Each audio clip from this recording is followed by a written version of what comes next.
नमस्कार दोस्तों, हमारे इस पॉडकास्ट में आप सभी का स्वागत है। आज हम एक ऐसे विषय पर बात करने जा रहे हैं जो हमारी आधुनिक जीवन शैली की रीढ़ है, और वो है एनर्जी स्टोरेज यानी बैटरी तकनीक। आज हमारे फोन से लेकर हमारे कारों तक हर चीज बैटरी पर निर्भर है। लेकिन क्या आपने कभी सोचा है कि क्या लिथियम का कोई सस्ता और सुरक्षित विकल्प हो सकता है? क्या भारत इस क्षेत्र में आत्मनिर्भर बन सकता है? इन सवालों के जवाब देने के लिए आज हमारे साथ एक बेहद खास मेहमान है, डॉक्टर नागमणि। डॉक्टर नागमणि वर्तमान में आईआईटी कानपुर के सस्टेनेबल एनर्जी इंजीनियरिंग विभाग में प्रोजेक्ट साइंटिस्ट हैं। डॉक्टर नागमणि का शैक्षणिक सफर भारत के बेहतरीन संस्थानों से होकर गुजरा है। उन्होंने झारखंड केंद्रीय विश्वविद्यालय से अपनी पढ़ाई शुरू की और देश के प्रतिष्ठित आईआईटी कानपुर से पीएचडी की उपाधि प्राप्त की। आईआईटी कानपुर आने से पहले उन्होंने एआरसीआई हैदराबाद में पोस्ट डॉक्टरल रिसर्च की, जहां उन्हें सुपर कैपेसिटर और हाई पावर बैटरी पर काम किया। लेकिन आज उनकी चर्चा करना इसलिए जरूरी है क्योंकि वे सोडियम आयन बैटरी क्रांति पर काम कर रहे हैं, जहां पूरी दुनिया लिथियम के पीछे भाग रही है। वहीं डॉक्टर नागमणि ने सोडियम यानी साधारण नमक जैसे में प्रचुर मात्रा में उपलब्ध तत्व से बैटरी बनाने की तकनीक पर काम कर रहे हैं। वे आईआईटी कानपुर में 1AH सोडियम आयन बैटरी विकसित करके उसमें से एक बड़े प्रोजेक्ट का नेतृत्व कर रहे हैं, जो भारत में मेक इन इंडिया सपने को नई ऊर्जा देती है। वे न केवल एक शोधकर्ता हैं बल्कि अंतर्राष्ट्रीय स्तर पर सक्रिय हैं। वे फ्रांस की प्रयोगशाला से के साथ सहयोग करते हैं और दुनिया की टॉप साइंटिफिक जर्नल में एक रिव्यूअर के तौर पर भी अपनी सेवा देते हैं। अगले 1 घंटे में हम उनकी यात्रा, हार्ड कार्बन तकनीक और भविष्य की सस्ती बैटरियों के बारे में विस्तार से बात करेंगे। यह बातचीत न केवल ज्ञानवर्धक होगी बल्कि आपको ऊर्जा के भविष्य की एक झलक भी दिखाएगी। तो चलिए शुरू करते हैं। डॉक्टर नागमणि, आपका हमारे शो में स्वागत है। Thank you. तो डॉक्टर नागमणि, सबसे पहले हम आपके बारे में जानना चाहेंगे कि आपने ये रिसर्च फील्ड को ही ऑप्ट क्यों किया? जी, सबसे पहले धन्यवाद इस स्टूडियो में मुझे बुलाने के लिए, मैं आपका आभारी हूँ। एक्चुअली मैंने अपना 10+2 करने के बाद मैंने सेंट्रल इंस्टीट्यूट झारखंड में गया था। वहाँ से मैंने इंटर डिसिप्लिनरी सब्जेक्ट में पढ़ाई किया। इसका नाम था एनर्जी इंजीनियरिंग। इसके दौरान मैंने काफ़ी इंटर्नशिप किया, जैसे कि मुझे एक इंडियन अकेडमी ऑफ साइंस के थ्रू मुझे समर रिसर्च फेलोशिप दिया गया था। तो जिसके लिए मैंने भाभा एटॉमिक रिसर्च सेंटर में गया मुंबई में, जहाँ मुझे 2 महीने के लिए वहाँ रहना था। तो मैं वहाँ पे गया, वहाँ का मैंने रिसर्च एनवायरनमेंट को मैंने देखा, जो मुझे काफ़ी मोटिवेट किया। जी। तो एक्चुअली मैंने वहाँ पे सोलर सेल पे मैंने एक प्रोजेक्ट लिखा था। तो मैं वहाँ पे गया ताकि मैं सोलर सेल पे काम कर पाऊँगा, ताकि वहाँ पे साइंटिस्ट के कुछ एब्सेंस के कारण मुझे अपने प्रोजेक्ट को मॉडिफाई करना पड़ा। तो मैंने उस प्रोजेक्ट को छोड़ के मैंने सेंसर के ऊपर काम किया था। तो भले रिसर्च किसी भी एरिया में हो, लेकिन वो एक एक्सपीरियंस अलग ही होता है। मतलब कि आप जो सिंपल आप जॉब करते हो, आप जो रिसर्च करते हो, उसमें काफ़ी डिफरेंसेस हैं। आपको एक प्रॉब्लम स्टेटमेंट को आपको सॉल्व करना है, जो आपको एक सोसाइटी के ऊपर जाके कुछ इम्पैक्ट डाल सके। तो वहाँ से मुझे एक रिसर्च के प्रति मुझे एक मोटिवेशन मिला। तो फिर मैंने अपना जो भी एमटेक का प्रोजेक्ट था, फिर मैंने अपनी पीएचडी की पढ़ाई की आईआईटी खड़गपुर से। तो वहाँ मैंने सोचा कि जो भी अभी ज़रूरत की चीज़ें हैं, जैसे कि हमने सोलर सेल बना लिया, विंड एनर्जी से हमने एनर्जी को प्रोड्यूस कर लिया। अगर मैं एनर्जी को प्रोड्यूस करता भी हूँ तो उसे स्टोर करने के लिए हमें एक डिवाइस चाहिए होता है। तो इन डिवाइसों को कैसे बनाया जाए, उसके पीछे हमारा एक हमेशा से एक सोच रही है। तो वही मैंने अपनी पीएचडी की पढ़ाई में मैंने आईआईटी खड़गपुर में मैंने अपना जो टॉपिक था वो एनर्जी स्टोरेज के ऊपर हमने काम करना शुरू कर दिया, जिसमें काफ़ी सारी बैटरी आती है। किसी के हमारे पास अभी लिथियम आयन बैटरी है, जो कि अभी पूरे मार्केट में कमर्शलाइज हो चुकी है। ये बैटरी आपकी लिथियम आयन बैटरी है। ये माना जाए तो 1990 में ये कमर्शलाइज हुई थी जापान के एक साइंटिस्ट के द्वारा। उस मोबाइल की बैटरी को आज ईवी में, इलेक्ट्रिक व्हीकल्स में लाने में ऑलमोस्ट 30 आप कहें तो 3 डिकेड लग गया। तो ये जो अभी क्या है कि जो कॉस्ट है लिथियम आयन बैटरी की, ये मतलब कि काफ़ी ज़्यादा हो गई है। अगर आप उसकी तुलना कर पाएँ, अगर आपको तुलना करना है लीड एसिड बैटरी से, जो कि हम लोग यूज़ करते हैं घर में इन्वर्टर की तरह, तो उसका जो भी कॉस्ट है वो मतलब कि काफ़ी महंगा है लिथियम आयन बैटरी का। तो हमारे पास जो ऑप्शन है, लॉन्ग टाइम के लिए हमें बैटरी चाहिए। तो लॉन्ग टाइम के बैटरी के लिए हमें कुछ ऐसा बैटरी बनाना पड़ेगा जो कि सस्ता भी हो और हमारा लिथियम आयन बैटरी से कम्पीट भी कर पाए। जी।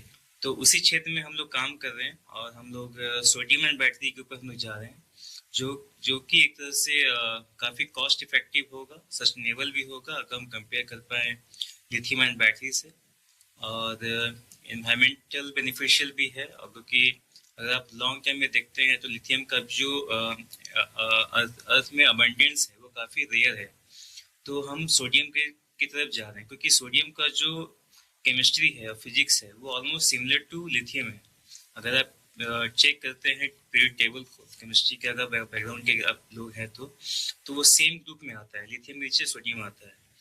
तो हम लोग जो भी बैटरी है, जो बैटरी में बनाते हैं लिथियम आयन बैटरी, वो सेम प्रिंसिपल पे काम करता है।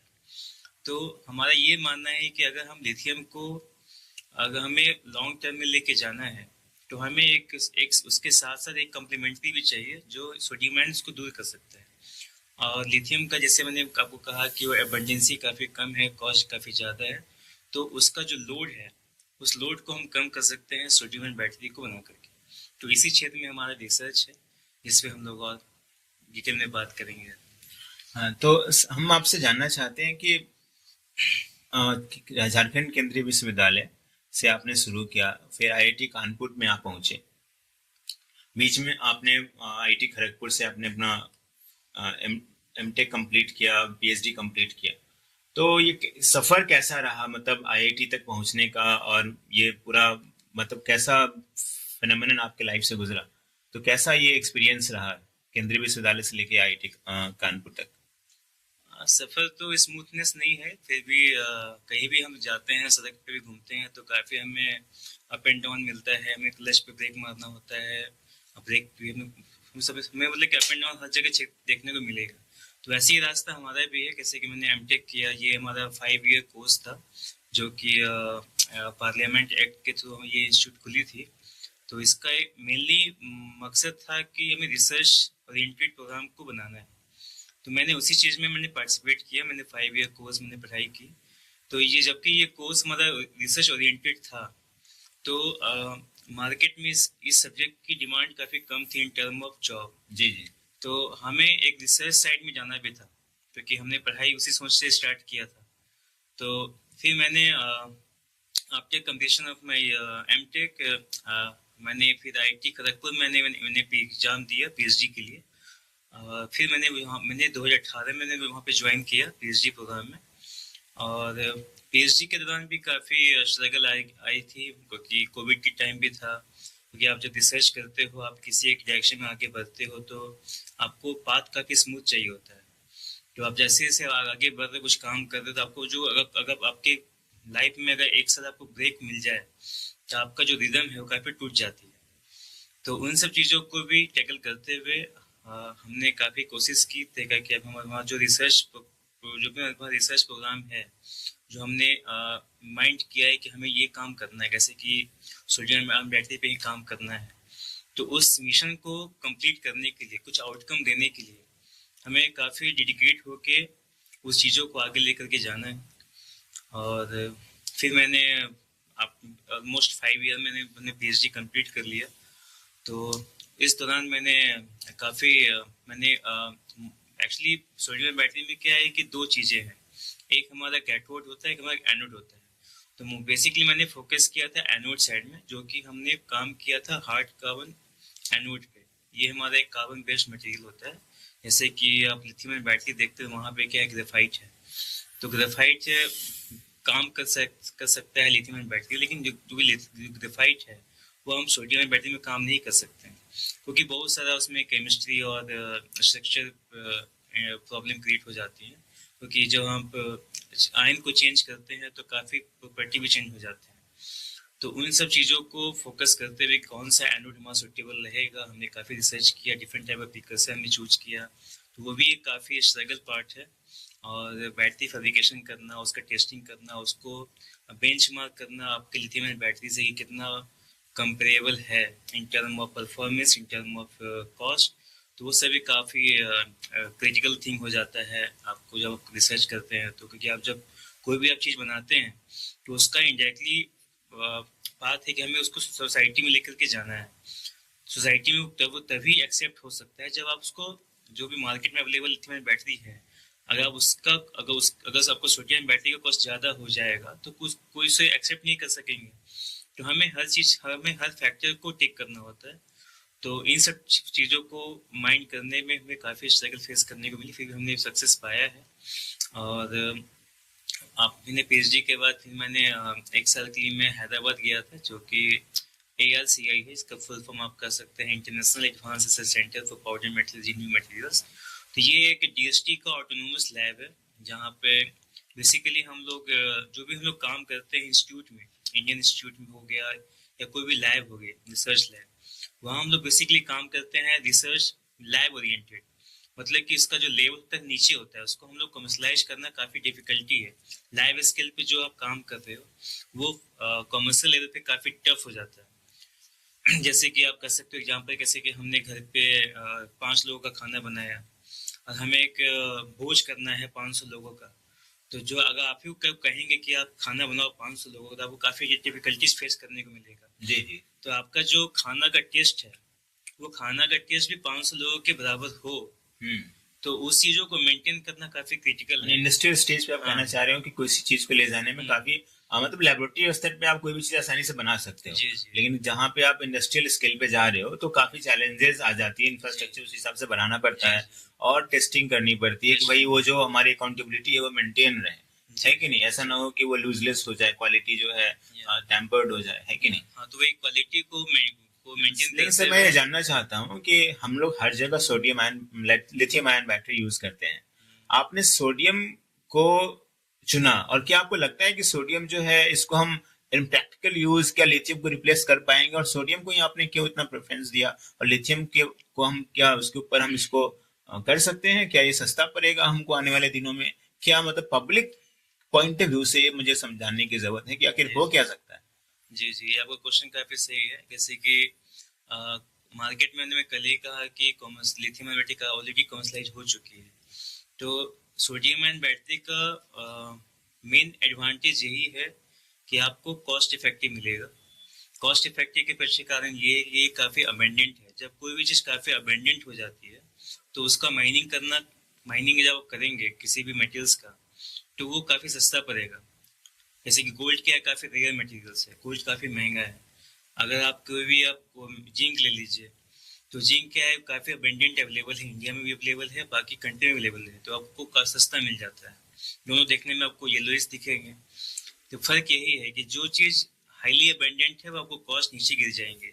तो बेसिकली क्या है, ये आपको इलेक्ट्रोकेमिस्ट्री चीज़ है कि यहाँ पे आपको मेटल्स यूज करना ही है, मटेरियल्स को यूज करना ही है। आपको प्रिकर्सर लेना पड़ेगा लिथियम बेस्ड, अगर आप लिथियम बैटरी बनाते हो तो।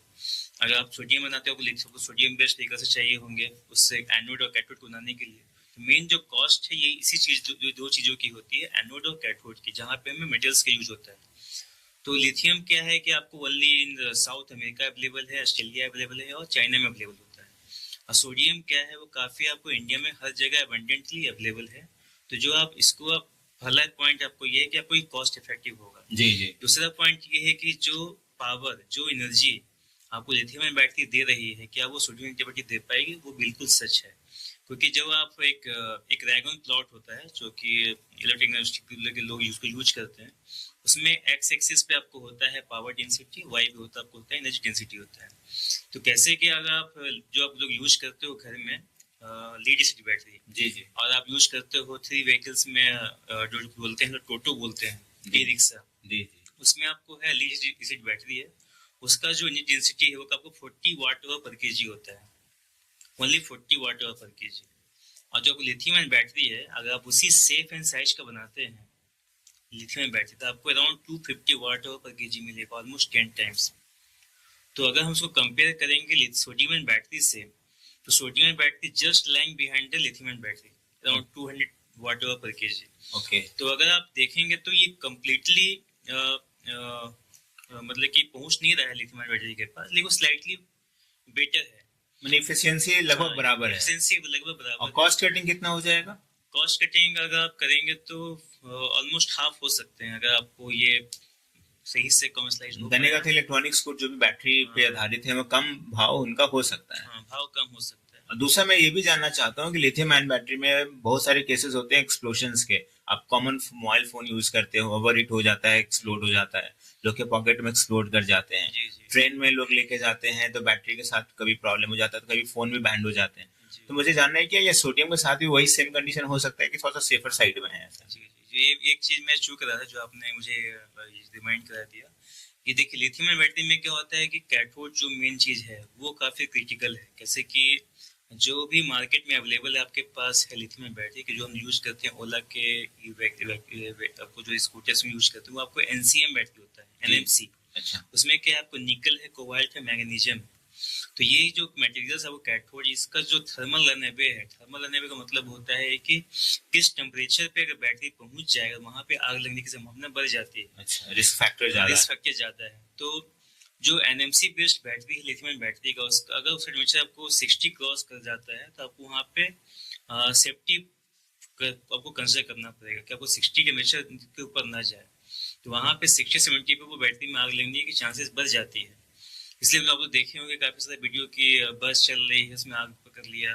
क्योंकि 60 तो नॉर्मल कोई भी गाड़ी अगर चल रही है, अगर जी, धूप में काफी देर से पड़ी है तो जाहिर सी बात है, वो तो 60 जी, तो आम बात है, पहुंच ही जाएगा, तो जी। ब्लास्ट आग तो लगनी ही है, लगनी है। इसलिए इनिशियल स्टेज में जब हम इलेक्ट्रिक व्हीकल्स की तरफ गए थे तो काफी आग लग रही थी। बिल्कुल। फिर लोगों ने इस पॉइंट को कंसिडर किया और लोगों ने उस मटेरियल्स को चेंज करके अब लोग लिथियम बैटरी में एलएफपी यूज कर रहे हैं। अच्छा अच्छा। एलएफपी में क्या है, निकल्स नहीं है, मैंगनीज नहीं है, वहां पे आपको लिथियम है, आयरन है और फॉस्फोरेट है ऑक्सीजन के साथ।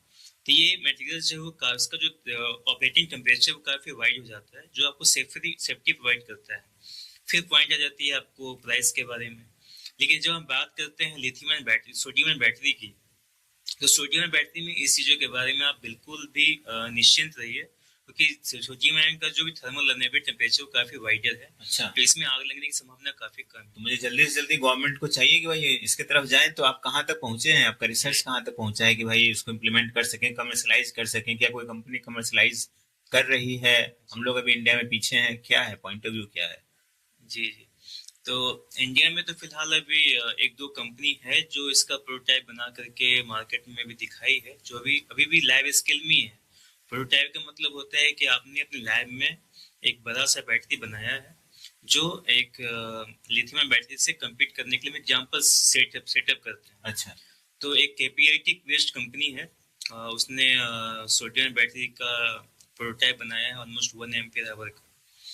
तो उसने जो बैटरी बनाई है वो काफ़ी कॉस्ट इफेक्टिव भी है उनके हिसाब से। और हम लोगों ने भी इस चीज़ों को आगे ले जाने के लिए हमारे पास एक डीएसटी का प्रोजेक्ट है, उसका नाम है इरफा। तो ये बेसिकली एनर्जी व्हीकल्स के डायरेक्शन में इसको इम्प्लीमेंट करने के लिए प्रोजेक्ट दिया तो गया अभी है। कहना आप चाहते हैं कि अभी रिसर्च सब्जेक्ट ही है, जी। अभी इसको इम्प्लीमेंट होने में काफी समय लग सकता है। तो क्या प्रोबेबिलिटी क्या है, कब तक ये रिसर्च चलेगा? क्योंकि समय का डिमांड तो अभी है कि भाई इसे तुरंत रिप्लेस होना जरूरी है। तो आपको क्या लगता है, आपकी पब्लिक के हाथ तक पहुंचते पहुंचते कितना समय बीत जाएगा? मेरे हिसाब से अगर आप देखेंगे हिस्ट्री को घुमा करके तो लिथियम बैटरी में रिसर्च होने के बाद जो कमर्शलाइज हुई थी वो ऑलमोस्ट 30-40 ईयर्स लग गए थे। My goodness. तो ऐसा नहीं है कि हमने प्रोटोटाइप बना लिया है तो वो मार्केट में हम कल ही लेकर के आ जाएंगे। अच्छा। इसमें डिकेट लग जाता है। तो मेन है कि हमें हर फैक्टर को देखना है। और सोडियम क्या है कि जो सोडियम मटेरियल यूज करते हैं वो अगर आयन के रूप में है तो सेफर है, अच्छा। अगर मेटल्स के रूप में काफ़ी डेंजरस है। क्योंकि अगर आप हमने स्कूल में भी देखा है केमिस्ट्री लैब में कि हम लोग सोडियम को बाहर निकाल के पानी में डालते हैं तो उसमें आग लग जाती है। फिलहाल हम लोग सोडियम मेटल बैटरी यूज नहीं कर रहे हैं, सोडियम आयन बैटरी है तो ये सेफेस्ट है। तो मेरे हिसाब से अभी रिसर्च इसमें चलेगी और may be after 5 to 10 year in direction में ये बैटरी मार्केट में आ सकती है। और इसके साथ एडवांटेज तो काफ़ी है, डिमेरिट्स ये है कि जब ये लिथियम आयन बैटरी के अगर हम कंपेयर करते हैं तो सोडियम का साइज बड़ा होता है in term of ion atomic radius. तो अगर हम चाहेंगे कि same similar size and shape में, मतलब कि वॉल्यूम के हिसाब से देखिए, साइज के हिसाब से देखिए, तो जो भी डेंसिटी है, पावर डेंसिटी और एनर्जी डेंसिटी, जी वो कम जाएगी आपको लिथियम के हिसाब से। तो लोगों का मानना ये है कि हम सोडियम आयन को कम्प्लीटली रिप्लेस नहीं करना है हमें लिथियम आयन से, हमें एक कम्पिटिटिव रखना है, ताकि एक हमारा जो लोड है लिथियम आयन के ऊपर, वो लोड हम थोड़ा शेयर कर पाए, ताकि हमें मार्केट में डिफरेंट टाइप के ऑप्शन अवेलेबल रहे। कहने का अर्थ आपका ये है कि जिस साइज में लिथियम बैटरी है उसी कैपेसिटी का अगर हम बैटरी अगर सोडियम में लेंगे तो साइज बड़ा हो जाएगा। साइज बड़ा हो जाएगा। तो यानी इंडस्ट्रियल यूज हम स्टार्ट कर सकते हैं, भले पब्लिक के हैंड में आए ना आए। जी जी, मतलब कि इसका एग्जांपल आपको बताता हूँ, कैसे कि अगर आप यूज करते हैं घर में लीड एसिड बैटरी, जी जी, तब उसको रिप्लेस कर सकते हो। साइज काफी, इन्वर्टर बैटरी से घर में Inverter कॉमन battery यूज में कर सकते हो, सस्ता भी हो जाएगा। जी। और जैसे कि आपको इंडस्ट्री है, कहाँ पे आपको पावर ट्रांसमिशन होता है, तो वहाँ पे आप देखेंगे काफी बड़े बड़े बैटरी का पैक लगा होता है। जी तो स्मॉल ग्रिड एप्लीकेशन में आप इसको यूज कर सकते हो। जी जी, आपको जो बड़े स्टार्टर, आपको कार में या बाइक में एक स्टार्टर बैटरी होता है स्मॉल सा, जो आपके क्लच बटन दबाते हो बाइक स्टार्ट हो जाती है। एग्जैक्टली। तो उन सब चीज़ों में आप इसको as a starter battery use कर सकते हो। ये आपको सस्ता ही पड़ेगा और लॉन्ग लाइफ भी इसकी हो जाएगी, आपको साइज भी छोटा हो जाएगा as compare to lead acid battery, but it will be slightly bigger than lithium ion battery. अच्छा, वजन क्या वही रहेगा कि वजन कम हो जाएगा? वजन आजकल वजन बैटरी में आप वजन बहुत होता है। जब आप किसी एक चीज को फिक्स करते हो तो आपका दूसरा चीज आपको बढ़ जाएगा। जैसे आप फिक्स कर रहे हो डेंसिटी को, जी, एनर्जी डेंसिटी को, जैसे ही आपका एनर्जी डेंसिटी फिक्स हो गया, आपको साइज और वॉल्यूम बढ़ जाएगा। अच्छा अगर आप दोनों का साइज एंड वॉल्यूम को फिक्स रख कर देते हो, आपको जो डेंसिटी वो घट जाएगा। अच्छा। मैं आपका रिसर्च पढ़ रहा था तो उसमें मुझे एक टर्म हार्ड कार्बन एनोड का काफी जिक्र है। तो मैं जानना चाहता हूँ कि ये जो बैटरी को, सोडियम आयन बैटरी को सफल होने में इसका क्या भूमिका है, इसकी क्या भूमिका है? जैसे कि मैंने स्टार्टिंग में कहा था कि लिथियम आयन बैटरी में लोग ग्रेफाइट यूज करते हैं। ग्रेफाइट काफी नोन है सभी के, जी जी, सभी के लिए। तो ग्रेफाइट होता क्या है? ग्रेफाइट एक लेयर्ड स्ट्रक्चर है जो एक के ऊपर आपको पैरेलल लाइन होते हैं। जब हम लिथियम आयन बैटरी यूज करते हैं तो वहाँ पे इलेक्ट्रोकेमिकल रिएक्शन होता है और ग्रेफाइट के लेयर के बीच में जो लिथियम आयन है वो आके वहाँ पे इंटीग्रेट कर जाती है। आप उसको कह सकते हैं सिंपल भाषा में, वहाँ पे जो लेयर के बीच में आके आयन को बैठ जाती है, जो कि आयन को स्टोर करता है। उसी स्टोरेज से हमें एनर्जी मिलती है डिस्चार्ज के समय। लेकिन अगर हम ग्रेफाइट को यूज करें सोडियम आयन बैटरी में तो ये काम नहीं करता, क्योंकि जो सोडियम आयन का जो साइज है एटॉमिक वो बड़ा हो जाता है, जो कि लेयर के बीच में वो इंटीग्रेट नहीं कर पाती है, मतलब कि उसके अंदर घुस नहीं पाती है। तो हमें उसका जो लेयर्स का जो गाया है, आप बोल सकते हो कि दो लेयर के बीच में जो गैप है, हमें उसको इंक्रीज करना पड़ेगा। जैसे ही आप स्ट्रक्चर को उसके थर्मोडायनेमिकली स्टेबिलिटी से आप उसको हटाते हो तो स्ट्रक्चर आपका अनस्टेबल हो जाता है जी। तो जैसे ही आप उसको, मतलब इसको स्ट्रक्चर को आप वाइडर करोगे, लेयर्स को वाइडर करोगे, तो स्ट्रक्चर आपका डिसऑर्डर्ड हो जाएगा, मतलब डिसओरिएंटेड हो जाएगा, वो पैरेलली ओरिएंटेड रहेंगे नहीं। तो जैसे ही आप स्ट्रक्चर को डिसओरिएंट कर देते हो तो उसको हम लोग बोलते हैं हार्ड कार्बन, जो उसको हम कितना भी हीट कर ले उस सैंपल को, इवन एट 3000 डिग्री सी, अच्छा, वो वापस से ग्रेफाइट बनेगा नहीं। तो उस टाइप के कार्बन को बोलते हैं हम लोग हार्ड कार्बन, जो कि ग्रेफाइट नहीं बन सकता है। और उस टाइप के मटेरियल्स को हम यूज करते हैं सोडियम आयन बैटरी में, जो कि उसमें आराम से सोडियम आयन, जो जब इसका लेयर्स का जो गैप है वो बड़ा हो जाएगा, तो उसमें इजिली इंटीग्रेट कर सकते हैं। मैं जानना चाहता हूँ, जैसे कोई भी अभी इलेक्ट्रॉनिक्स प्रोडक्ट ले लें, सब में जिसमें बैटरी यूज है, सारा प्रोडक्ट चाइना से आता है और चाइना ही कहीं ना कहीं सारे बैटरीज का मतलब एक्सपोर्टर है। हम लोग कंज्यूमर हैं, as a Indians we use China product, है कि नहीं? तो मैं जानना चाहता हूँ क्या भारत आत्मनिर्भर निर्भर बन सकता है सोडियम आयन के क्षेत्र में? क्योंकि लिथियम की तो ऐसी ही स्कार्सिटी है, तो क्या सोडियम जैसे जैसे डेवलप करेगा सोडियम आयन बैटरी, तो क्या हम लोग आत्मनिर्भर बन पाएंगे? जी जी, ये बिल्कुल सही बात है। ये हम लोग जिस तरह से लोग काम कर रहे हैं सोडियम आयन बैटरी में अभी इस इंडिया में, तो हमें उम्मीद है कि बाय इन नेक्स्ट 5 ईयर हम लोग make in India indigenous anode materials and indigenous cathode material हम लोग डेवलप कर सकते हैं। तो इसके कारण हम लोग आत्मनिर्भर हो सकते हैं in term of sodium and battery, क्योंकि चाइना ने का काफ़ी मोनोपोली हो चुका है in term of battery manufacturing. तो अगर हम उस मटेरियल्स को इंपोर्ट भी करते हैं तो वो कॉस्ट ज़्यादा हो जाती है। तो बेटर यही रहेगी कि हम लोग अपने देश में ही उस मटेरियल्स को डेवलप करें और उसको बेंचमार्क करें, जो बाकी कंट्री के जो भी बाकी कंट्री ने जो बना रखा है sodium and battery in term of different types of materials. तो अगर हम उसको बेंचमार्क करने की कोशिश कर रहे हैं और हमें उम्मीद है कि हम लोग इस नतीजे पे पहुंचेंगे कि हमें उस उपलब्धि हासिल हो जाए और हम लोग सोडियम एंड बैटरी के क्षेत्र में आत्मनिर्भर भारत। आपने सर बेंचमार्क की बात की, मैं जानना चाहता हूँ कि आप रिसर्च कर रहे हैं आईआईटी कानपुर से, और आपने फ्रांस में क्रिस मैट इंस्टीट्यूट से भी आपने कुछ रिसर्च किया है। मैं आपका बायोडाटा देखा उस हिसाब से। तो मैं ये जानना चाहता हूँ कि वहाँ के लेबोरेटरी और हमारे यहाँ के लेबोरेटरी जो प्रेस्टिजियस इंस्टीट्यूशंस हैं, मतलब क्या उससे हम लोग बेहतर हैं कि उनके बराबर हैं, कि हमें और मतलब बाहर की तरफ जाने की ज़रूरत है, उनसे कुछ और सीखने की ज़रूरत है? तो आपको क्या लगता है कि बेंचमार्क हमने रिसर्च लेवल पे एस्टैब्लिश किया है कि हम लोग फिर फर्दर जो है और ग्रो कर सकते हैं? जी। सो एक करेक्शन है कि इसमें हमने जो फ्रांस से कोलैबोरेशन काम किया था वो एक्चुअली ड्यूरिंग एमटेक था। तो ये काम बैटरी पे नहीं थी, ये काम सेंसर पे थी। तो ये सेंसर जो है, ये सेंसर एक मटेरियल्स है जो कि गैस को सेंस करता है। अगर आप किसी टॉक्सिक गैस के कांटेक्ट में आ जाते हो तो आप वो सेंसर आपको अलार्म देगी, आप उससे आप सेफ हो सकते हो। और दूसरी बात ये कि किस टाइप का इन्वायरमेंट है बाहर के लैबों में, इंडिया के लैबों में। तो मेरा मानना है कि जो भी फैसिलिटी है और जो रिसर्च चल रही है वो ऑलमोस्ट इंडिया में भी वैसी ही है जो बाहर में।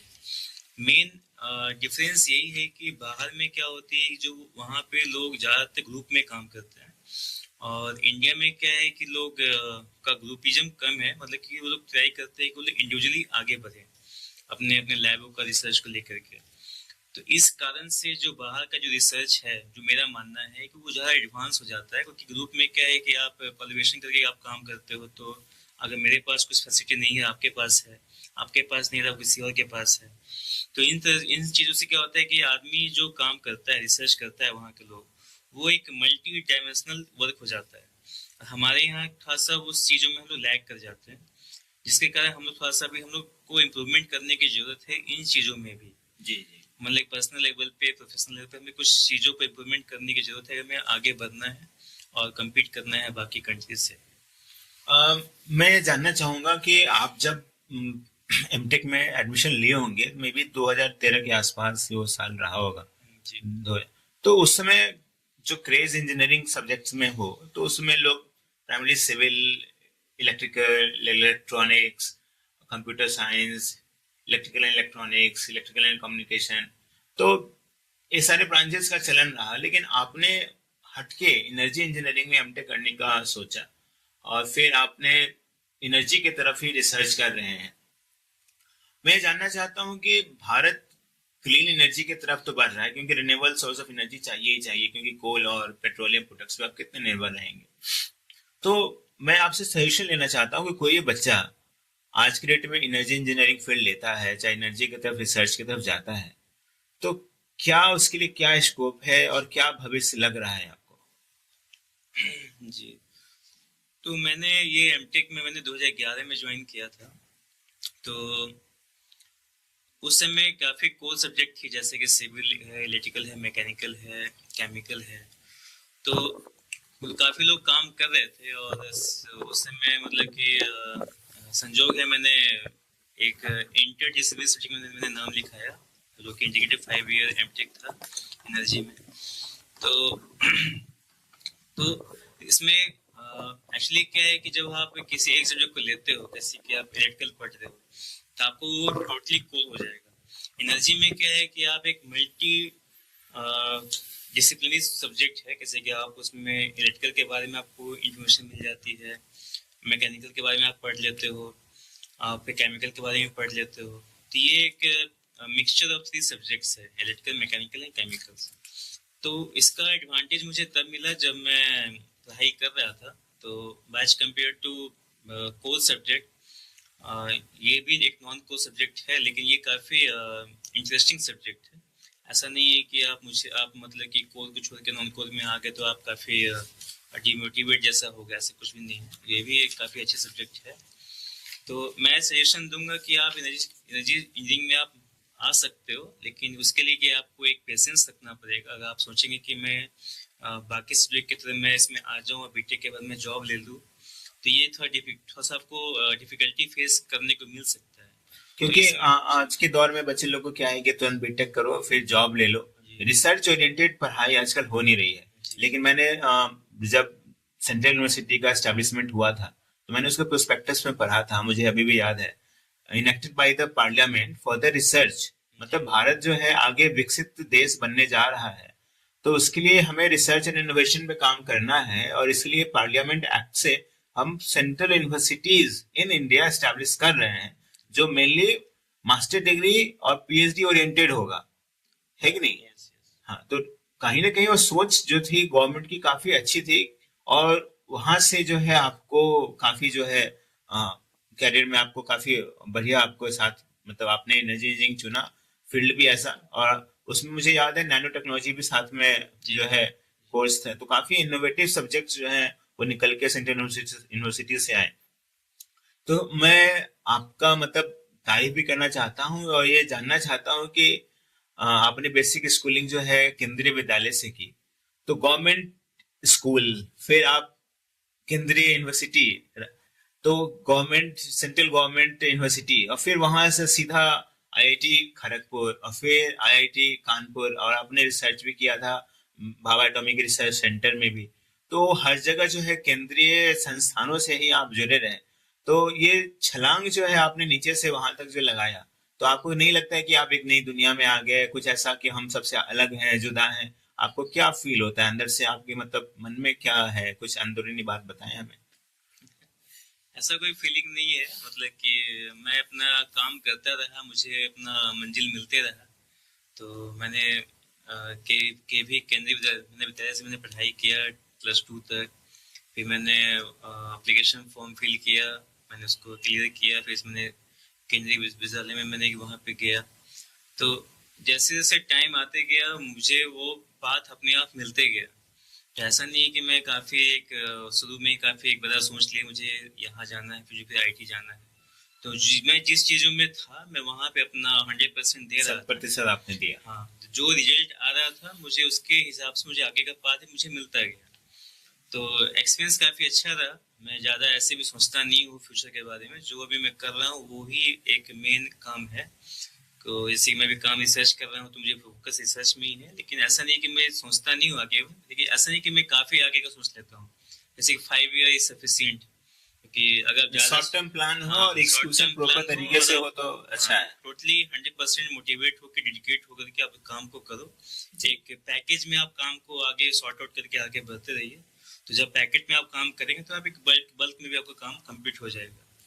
मैं जानना चाहता हूँ कि रिसर्च में कहीं ना कहीं बच्चों के बीच में रहता है कि पैसा जो है ढंग का नहीं सरकार देती है, हमें उतना प्रोत्साहन नहीं देती है, और एक सिक्योर लाइफ नहीं है, और कहीं ना कहीं हम जॉब ले लेंगे तो हमारा सिक्योर लाइफ हो जाएगा। तो आप कैसे उनको उत्साहित करना चाहेंगे बच्चों को कि मतलब वो भी जो है अपने देश के लिए आगे बढ़ें और रिसर्च की तरफ जो हो, और मतलब आगे बढ़े और देश में रिसर्च की तरफ जो है कार्य करें। जी, एक चीज़ तो प्रॉब्लम है इंडिया में थोड़ा सा। मतलब कि जो भी नॉर्म्स बनी है रिसर्च के एरिया में वो थोड़ा सा डिसअपॉइंटमेंट करती है। मतलब कि आपको मोटिवेट नहीं करती इन टर्म ऑफ फाइनेंशियली। क्योंकि जब आप रिसर्च में आप आगे बढ़ते हो तो आपका एज भी आगे जाता है, आपको हर चीज़ देखनी होती है। तो आप रिसर्च में आप टाइम दे रहे हो, आपको पैसा नहीं मिल रहा है, तो लॉन्ग टर्म में आप फाइनेंशियली आप इनसिक्योर हो जाते हो। तो गवर्नमेंट को इस चीज़ों में थोड़ा सोचना चाहिए कि आप थोड़ा सा फाइनेंशियली थोड़ा सा मजबूत कर पाएँ। और इसके लिए भी है, मतलब कि ऐसा नहीं है कि पैसा नहीं है, पैसा का ठीक ठाक है। आपको प्राइम मिनिस्टर फेलोशिप मिलती है पीएचडी के दौरान।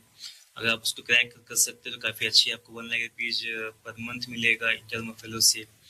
फिर काफ़ी पोस्ट डॉक प्रोग्राम भी निकली हुई है इंडिया में। आपको national post doc research fellow है। आपको इंस्पायर फैकल्टी फेलोशिप जो आपको 35 ईयर तक आपको सपोर्ट करती है फाइनेंशियली। तो ये इसमें क्या है कि नंबर ऑफ वैकेंसी काफ़ी शॉर्ट है, जो कि अगर आप लार्ज नंबर ऑफ वैकेंसी के बारे में देखें तो काफ़ी उसमें दिक्कत हो जाएगा। लेकिन वैकेंसी है, आप अगर आप हाईली डेडिकेटेड रिसर्चर हैं तो आपको इसमें 35 ईयर तक आपको कोई दिक्कत नहीं है। लेकिन मुझे मानना है कि अगर आप सही तरीके से रिसर्च कर रहे हो, अगर आपका बैकग्राउंड काफ़ी अच्छा है, आप अच्छे लैब में काम कर रहे हो, तो होप सो आप 35 ईयर तक आपको अच्छी जॉब भी मिल जाएगी in term of in the area of academic. IIT NIT में काफ़ी वैकेंसी आती रहती है।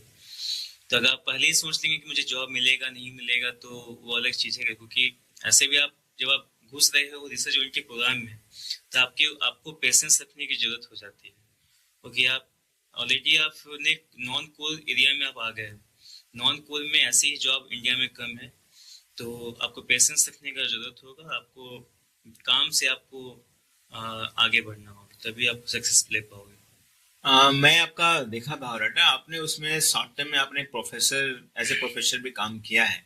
तो आपको क्या लगता है, बच्चों को पढ़ाना ज्यादा मुश्किल है कि बैटरी पर रिसर्च करना ज्यादा मुश्किल है? क्या मतलब मुश्किल ज्यादा क्या है? तो ये काफ़ी अच्छा क्वेश्चन है। तो पढ़ाने में क्या है कि आप प्रिपेयर होके जाते हो, क्लास में लेक्चर दे देते हो, कुछ क्वेश्चंस काउंटर क्वेश्चंस आते हैं, आप उसका आंसर करते हो, तो वो पढ़ाना is not too much difficult from my point of view. Research में क्या है कि आप कुछ काम करने के लिए गए, जो आपने एक्सपेक्ट कर रखा है कि ये रिजल्ट ये आएगा, रिजल्ट वैसा आता नहीं है। जस्ट लाइक आपका जो किचन है घर में, वो आपका केमिस्ट्री लैब है। जो आपने टेस्ट सोच के गया कि मुझे अब यही टेस्ट का खाना बनाना है, वो खाना टेस्ट बन मिल नहीं पाता है, तो आपको उसी चीज़ को बार बार रिपीट करना होता है। वही आपको रिसर्च में है।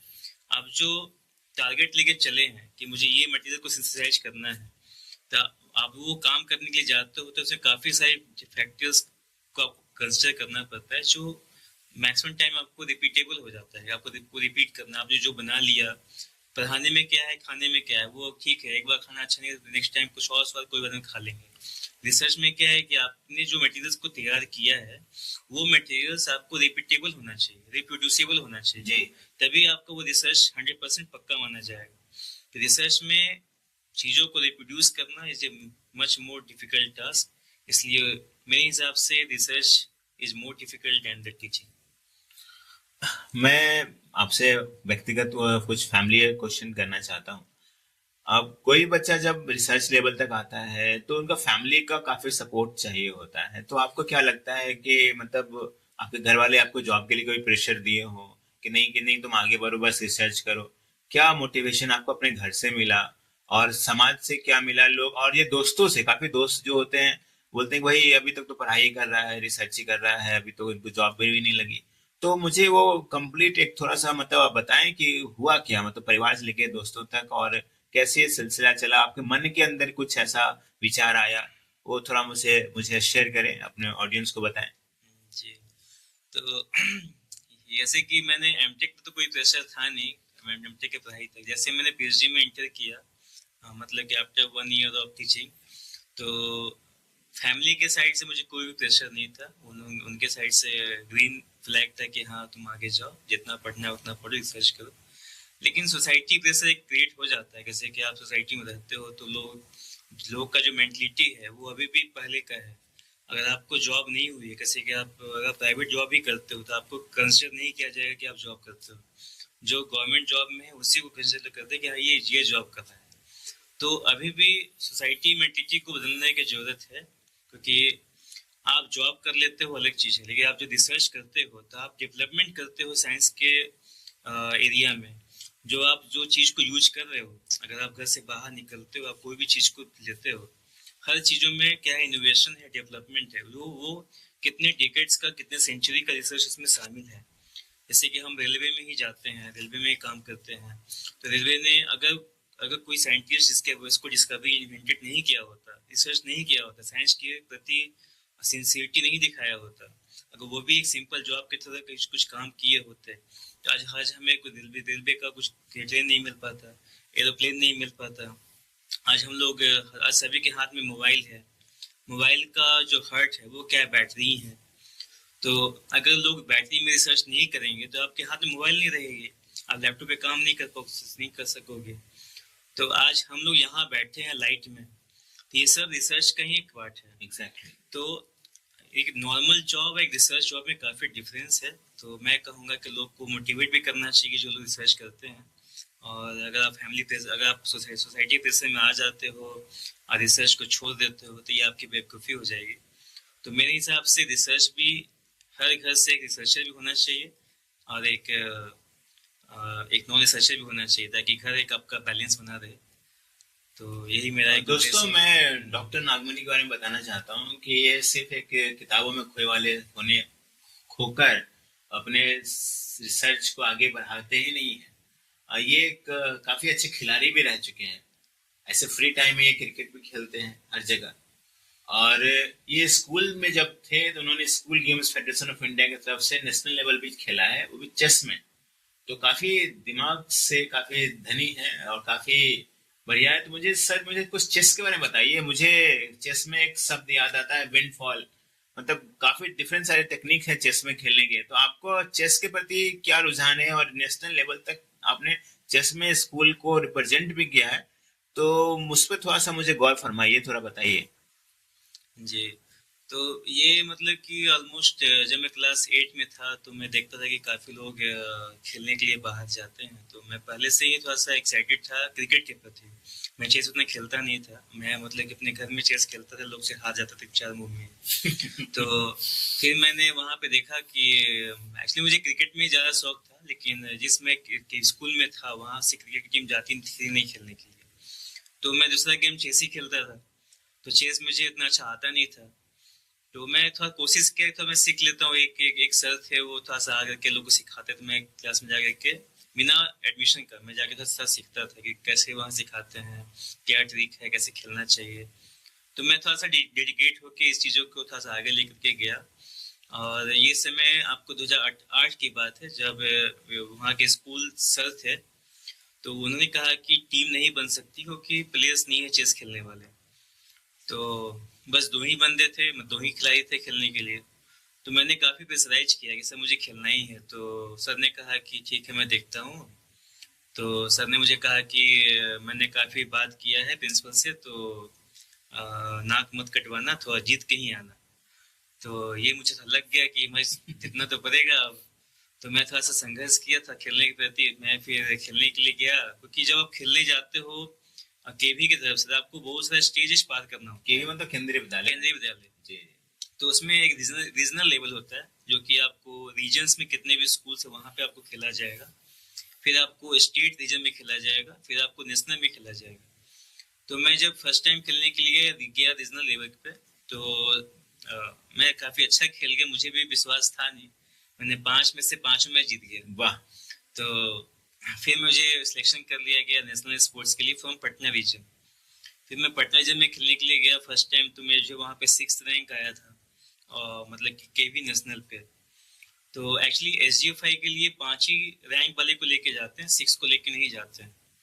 तो मैं फर्स्ट टाइम अटेम्प्ट किया, मैं वहाँ पे 6th रैंक लेके आया, लेकिन मुझे मौका नहीं मिल पाया जाने का SGFI खेलने के लिए, school games federation of India, जो कि हैदराबाद में उस टाइम पे हो रहा था। तो फिर मुझे उस टाइम में अंडर 14 में खेला था। अंडर 14 थोड़ा सा ईजी पड़ जाता है as compare to under 17 under 19 level पे। फिर मैं नेक्स्ट 2 ईयर फिर से खेला, तो अंडर 17 में खेला, मुझे वहाँ पर उतना सक्सेस मिल नहीं पाया।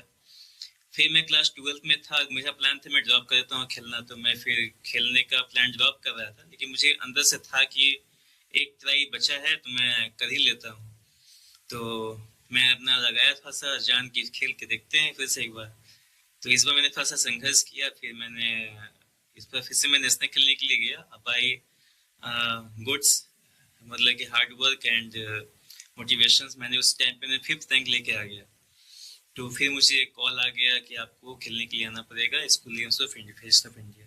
तो मेन यही है कि आपके मन में है कि मुझे खेलना है कुछ, तो आप फॉल होंगे, लेकिन समय के साथ आपको राइज भी मिलेगा। तो आफ्टर 5 ईयर मुझे जो फर्स्ट ईयर मैंने जो मौका जो छूट गया था फर्स्ट ईयर, मुझे वो आफ्टर 5 ईयर फिर से मिला फिर मैं 5 खेलने के साल लिए आपने मेहनत की, 5 साल तो मेहनत आपने किया, जो है उस मुकाम को हासिल किया, मैंने आपने संघर्ष किया। संघर्ष किया। तो मेन हाँ, यही है कि आपको पेशेंस रखना है। जैसे एग्जैक्टली। कि चेस में आपको बहुत लोग बोलते हैं कि चेस में एक बहुत बोरिंग गेम है, मेंटल गेम है, जैसे लेकिन चेस बोरिंग है, उसमें हाँ, रिसर्च बोरिंग है। रिसर्च वैसे रिसर्च बोरिंग है। तो दोनों में एक ही सिमिलरिटी है कि आपको पेशेंस रखने की जरूरत है, और कैसे कैसे आप आगे बढ़ते जाओगे आपको उतना अच्छा रिजल्ट मिलते मैं जाएगा। पूछने वाला था कि जी। खेल के मैदान से रिसर्च के फील्ड तक